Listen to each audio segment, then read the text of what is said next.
নমস্কার বন্ধুরা, রুবিস kitchen and ব্লগসে সবাইকে স্বাগতম। আশা করি তোমরা সবাই ভালো আছো, আমিও ভালো আছি। আজকে আবারও নতুন আরেকটি রান্নার রেসিপি নিয়ে চলে এসেছি। সেটা হলো খাসির মাংস।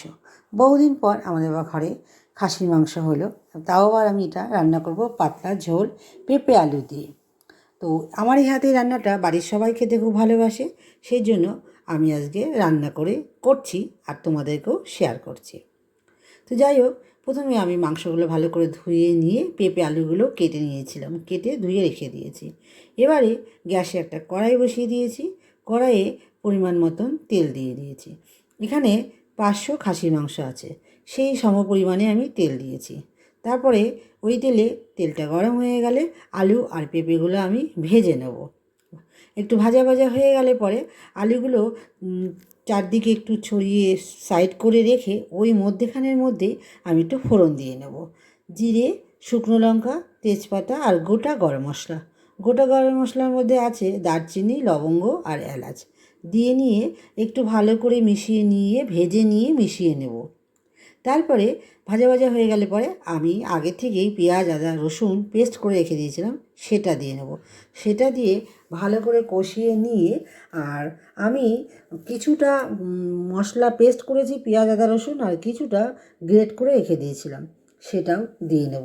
সমস্ত মশলা একসাথে দিয়ে ভালো করে কষিয়ে নেওয়া হয়ে গেলে পরে কাঁচা মাংসগুলো দিয়ে নেব।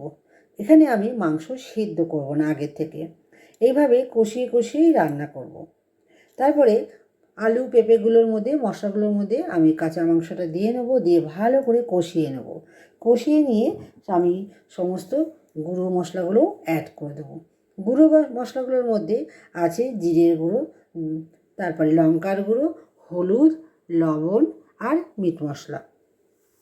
এই মশলাগুলো আগে থেকে আমি সব দিয়ে নেব, দিয়ে ভালো করে আমি কষিয়ে নেব। আর ঝালটা তোমরা তোমাদের আন্দাজ মতন নেবে। আমাদের খাসি মাংস একটু ঝাল না হলে খেতে ভালো লাগে না, তো আমি একটু ঝাল ঝাল করেই করেছিলাম। হ্যাঁ, আরেকটা বন্ধু, আমি কাঁচা লঙ্কাও দিয়েছিলাম। এই লঙ্কাগুলো আমার বাড়ির গাছের, সেই জন্য একটু দিয়ে নিয়েছিলাম। আর গোটা দিয়ে নিয়েছিলাম, ফেলে দিইনি। দিয়ে ভালো করে আমি কষিয়ে নেব। কষানো হয়ে গেলে পরে আমি মিট মশলাটাও দিয়ে নেব। আর মিট মশলাটা তোমরা হয়তো নামানোর আগে দেবে, আমি মিট মশলাটা কষানোর সময় দিয়ে নেব। আর বাজার চলতি মিট মশলাগুলো খুব একটা আমার খেতে ভালো লাগে না, আমি নিজে বাড়িতে তৈরি করি। এক্ষেত্রে মশলাটা ফুরিয়ে গেছিলো বলে আমি তোমাদের দেখাতে পারিনি, অন্যদিন আরেকবার দেখিয়ে নেব। যাই হোক, ভালো করে সমস্ত মশলা আমি কষিয়ে নিয়ে এরপরে আমি দিয়ে নেব হচ্ছে জল। হ্যাঁ, এই জল কথাটা যে বললাম, এটা কিন্তু আমি এর মধ্যে জল দেব না। প্রেশার কুকারে আমি জল গরম বসিয়ে দিয়েছি। আর এখানে মাংসটা এতই ভালো, তো আমি কষাতে কষাতে মাংসটা প্রায় সিদ্ধ হয়ে গেছে, কারণ আমি 2 সিটি দিয়ে নেব।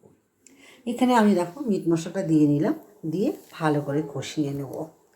আর বন্ধুরা, আমার রান্নাগুলো যদি তোমাদের ভালো লেগে থাকে অবশ্যই লাইক, কমেন্ট, শেয়ার করবে আর সাবস্ক্রাইব করে দেবে। সাবস্ক্রাইব করার জন্য অনুরোধ রইল, আর পাশে থাকা বেল আইকনটিকেও অল করে দেবে। সমস্ত রান্না তোমাদের কাছে পৌঁছে যাবে আমি যে রান্নাগুলো তোমাদেরকে শেয়ার করছি।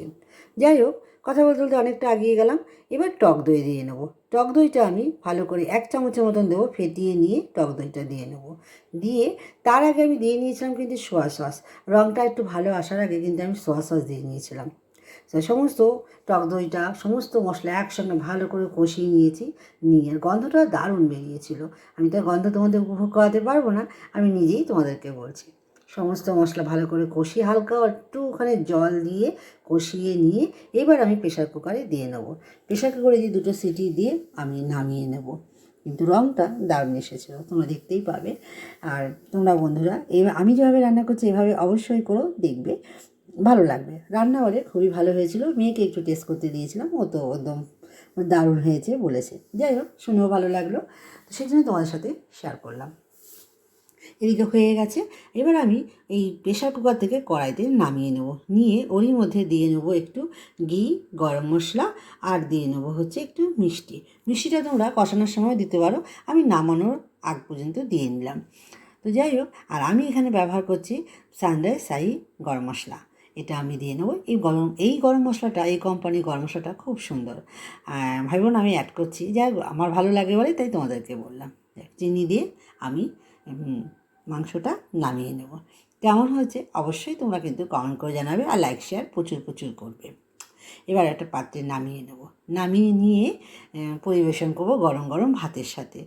দুপুরবেলায় খেতে ভালোই লাগবে গরম গরম ভাতের সাথে খাসির মাংস। চলো আজকে এই পর্যন্ত, সবাই ভালো থাকো, সুস্থ থাকো, কালকে আবার দেখা হবে, টাটা।